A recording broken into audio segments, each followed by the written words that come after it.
Hi Flosstube, it's Lori McCleary. Welcome to the 8th day of Vlogmas.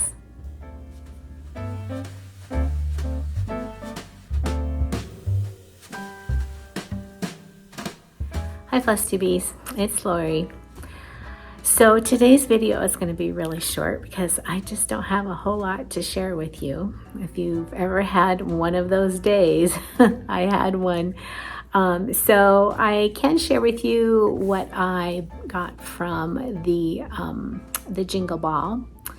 And then I have a slightly humorous, sort of sad story to share with you. But first, let's do the fun stuff. Let's do the cross stitch. So I started printing out my new charts, and I had a little technical difficulty. My printer decided to suddenly not want to connect to my phone, to my iCloud. So I only have 3 of them printed, and then I have pictures of the other 2.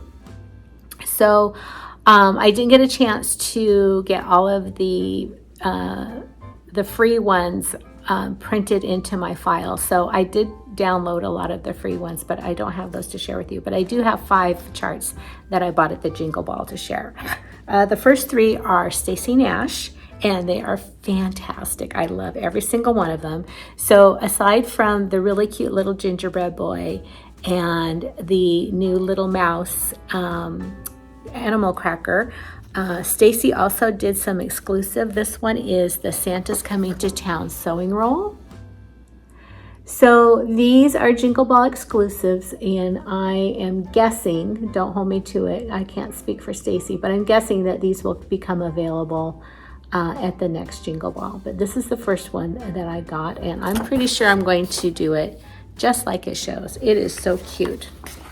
The second one is another sewing book, and this one is called The Christmas Townhouse.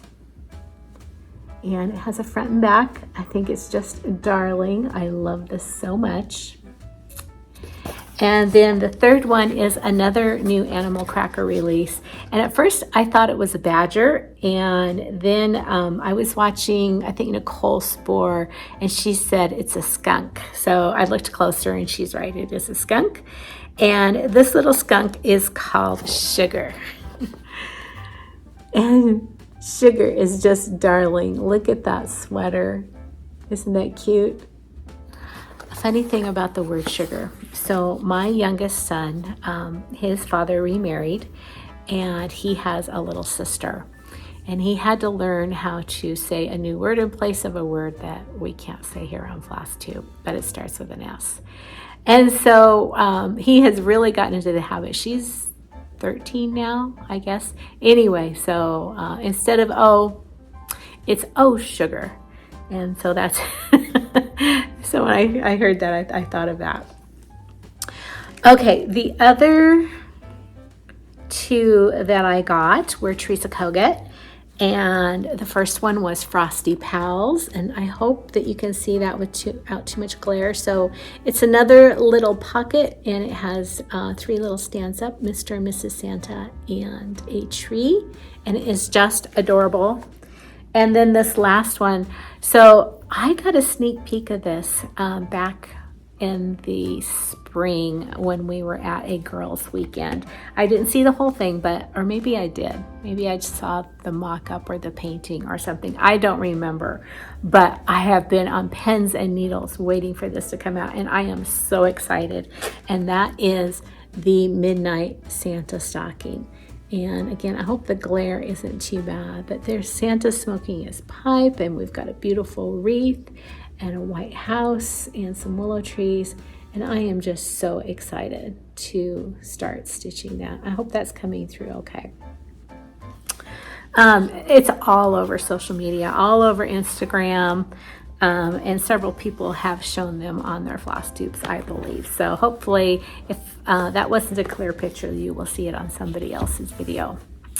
So for my sort of funny, sort of sad story, I got up this morning and I'm sitting in my stitching chair and I'm stitching away, and I smell something burning, something like electrical burning.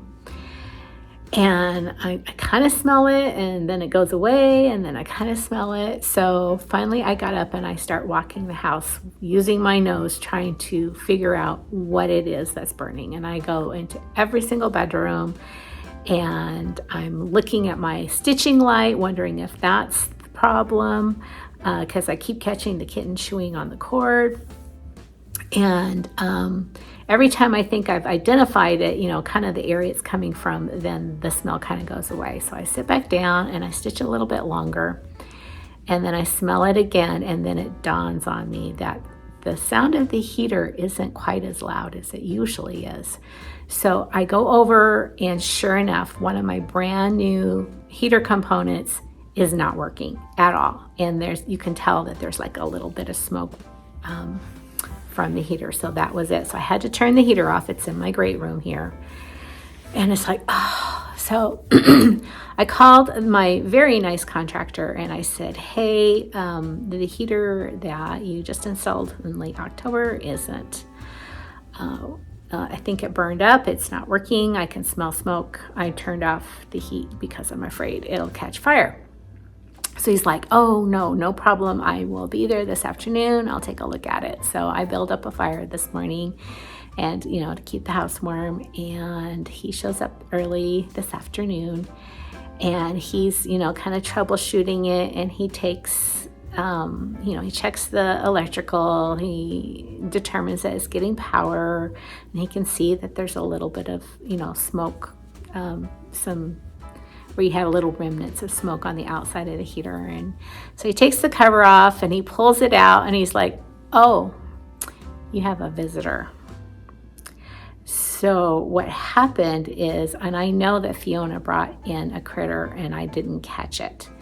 So usually if I don't catch it the first night, she takes care of it. But apparently this little guy decided to crawl in the heater, and he got caught between the fan, and it stopped the fan from working. So when the fan wasn't working, then the little heater overheated and just stopped. So I feel really terrible, that poor little mousy. I know my cats are predators and they're doing their job. I always catch them and put them back outside and hope that they learn their lesson when I can. And most of the time I can catch them.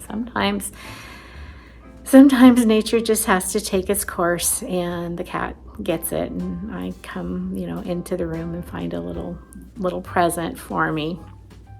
But anyway, this one thought he was going to get away, and it didn't. But the contractor, he put it all back together. He tested it. The heater's working fine. But the poor mousey just didn't make it. So it's been a day. It's really been a day. And then I'm thinking about, you know, what I wanted to do and share with you today, and that just wasn't going to happen because by the time he left, it was late. And I hadn't really prepared anything. So I thought I'd share my charts with you. And then when I went to go print them, like I said, the air printer just wasn't working. But here we are. We're pushing through, and I did get to share my charts, and hopefully tomorrow's going to go a little bit better and we'll have something more fun to share. So thanks again for tuning in for my little sad strange story, and to look at some of the new charts, and I'll see you all tomorrow. Bye bye till then.